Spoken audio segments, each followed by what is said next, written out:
15 loop, label, counter register, INC मतलब increment and program to print 0 to 9। देखें, अगर आपको 0 to 9 नंबर प्रिंट करने हैं तो आप क्या करोगे? आप सबसे पहले 0 प्रिंट करोगे, फिर 1 करोगे, फिर 2 करोगे, फिर 3 करोगे। इस तरह आप इंस्ट्रक्शंस लिखते रहोगे, हर कैरेक्टर के लिए अलग अलग।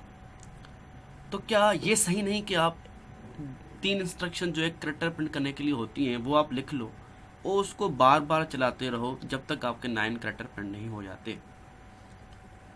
तो मतलब सीरीज ऑफ इंस्ट्रक्शन को आप रिपीट करते रहो जब तक टर्मिनेटिंग कंडीशन आ जाए, मतलब जब तक आपको लूप चलाना है, रोकना है, तो इसे लूप कहते हैं। मतलब series of instruction that is repeated until terminating condition, मतलब 0 से लेकर 9 तक हमें चलाना है तो हमने सीरीज ऑफ इंस्ट्रक्शन लिख दी और उसको रिपीट करते रहे।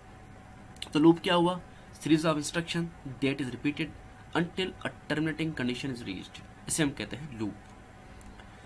कैसे? बिलफर्ज आपकी ये सीरीज ऑफ इंस्ट्रक्शन है। ये एक सिंपल कैरेक्टर प्रिंट करने के लिए है ए, डी के पास ए चला गया, एज के बाद सर्विस टू चला गया जो कि कैरेक्टर प्रिंट करता है और इंटरप्ट कोड कर दिया।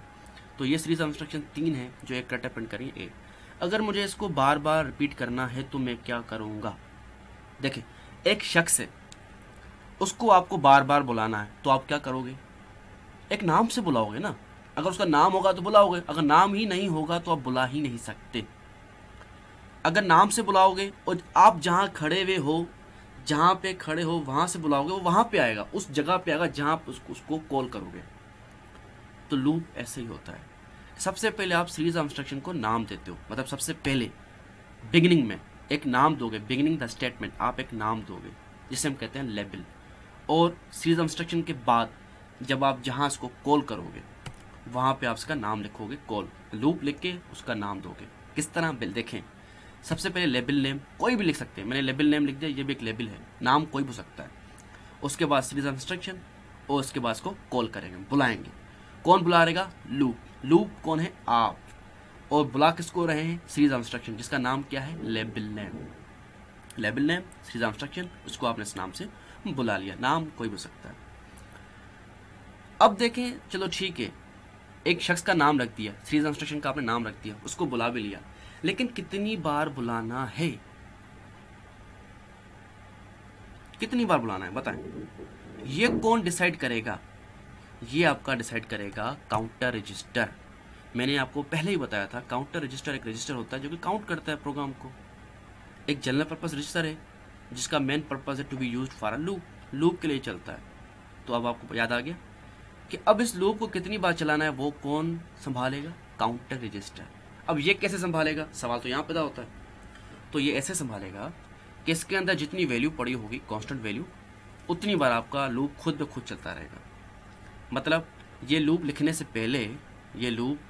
पहले आप काउंटर रजिस्टर के पास एक वैल्यू भेजोगे, मूव CS, 10। अब ये लूप आपका 10 बार चलेगा। लेकिन अब आपका सवाल होगा कि 10 बार कैसे चलेगा? मतलब कि ये कैसे 10 बार चल रहा है, कैसे? तो सबसे पहले जब आपका एक बार लूप चलता है मतलब तो उसकी वैल्यू 10 होती है। जब एक बार चल जाता है तो CS की वैल्यू 9 हो जाती है, फिर इस तरह CS की वैल्यू 8 हो जाती है, फिर इस तरह चलते चलते 0 तक आ जाता है। जब 0 हो गया, काउंटर रजिस्टर खाली हो गया तो लूप आपका बंद हो गया, क्योंकि काउंटर रजिस्टर तो लूप चला रहा है। जब काउंटर रजिस्टर में वैल्यू खत्म तो आपका लूप भी खत्म। तो इस तरह आप जो भी कांस्टेंट वैल्यू देते हो वो डिक्रीमेंट बाय 1 करता जाता है 0 तक। इस तरह आपका उतनी बार लूप चलता है। तो सबसे पहले आप काउंटर रजिस्टर को वैल्यू दोगे, उसके बाद लूप लिखोगे। लेकिन एक और चीज़ आपको बता दूं, आपको पता चल गया कि लूप किस तरह लिखते हैं और काउंटर रजिस्टर को वैल्यू पहले देते हैं उसके बाद लूप लिखते हैं, इस तरह। तो आपको एक और चीज़ बता दूं कि लेबल नेम किस तरह, मतलब लेबल नेम में कोई सिंटैक्स है, बिल्कुल है। लेबल नेम का सिंटैक्स है कि आप कोई भी नाम लिख सकते हो इस तरह, रिजर्व्ड नहीं होना चाहिए। रिजर्व कीवर्ड में आपको बता दिए थे, मूव होता है, ऐड होता है, इस तरह वो नहीं होना चाहिए। आप इस तरह लिख सकते हो test1, एक नंबर बाद में दे सकते हो, एंड में पहले नाम लिख दिया, एंड नंबर दे दिया। आप इस तरह लिख सकते हो T1, मतलब नाम लेटर आ गया उसके बाद 1 आ गया। लेकिन एक रिजर्व्ड वर्ड आप यूज़ नहीं कर सकते इस तरह। एक मूव एक रिजर्व्ड वर्ड है, उसको आप एज अ लेबल यूज़ नहीं कर सकते, तो ये गलत है। या आप इस तरह यूज़ नहीं कर सकते कि आपने पहले नंबर लिख दिया उसके बाद नाम, तो ये भी गलत है। तो इस तरह के आप 2 लेबल नहीं लिख सकते, एक रिजर्व और दूसरा नाम जो नंबर से शुरू होने वाला। इस तरह आप दो लेबल यूज़ नहीं कर सकते। तो लेबल के रूल्स क्या हुए? सबसे पहले तो लेबल स्टार्ट में यूज़ होता है in the beginning. Label can be placed at the beginning of statement because the label is assigned the current value of line. जो इससे पहले जो आप यूज़ करते हो उस लाइन की जो वैल्यू होती है वो लेबल के पास आ जाती है, और उसके बाद जब आप बुलाते हो वो वहाँ पर चला जाता है। तो आप उसको जहाँ भी बुलाओगे तो वो उस नाम से आ जाएगा। मतलब यहाँ पे इसकी लाइन जो थी उसकी वैल्यू इसके पास आ जाती है, आप जैसे ही बुलाते हो वो सीधा उस लाइन पे चला जाता है। तो इस वजह से हम हमेशा लेबल जो होता है इन द बिगिनिंग यूज़ करते हैं। पहला रूल ये था। दूसरा रूल है label name must not be a reserved word. Move, add, DB, इस तरह डायरेक्टिव, कोई भी लेबल जो रिजर्व्ड वर्ड नहीं होना चाहिए। जिस तरह मैंने आपको बताया कि मूव लिखा तो ये गलत है। तीसरा rule, colon must be used with label while initialising. मतलब जब आप इनिशलाइज कर रहे हैं इस तरह तो उसके बाद कोलन एंड में लाजमी देंगे, लेकिन जब बुला रहे हैं, जब उसको नाम से बुला रहे हैं तब देने की ज़रूरत नहीं है। बट नॉट वाइल कॉलिंग, या उसको कॉल कर रहे हैं तो उस वक्त इसको कोलन देने की ज़रूरत नहीं है। तो 3 रूल ये हो गए। तो अब आपको पता चल गया कि लेबल क्या होता है और लेबल किस तरह देते हैं और लूप किस तरह इनिशियलाइज करते हैं। सबसे पहले तो लूप क्या था कि series of instruction that is repeated until a terminating condition is reached.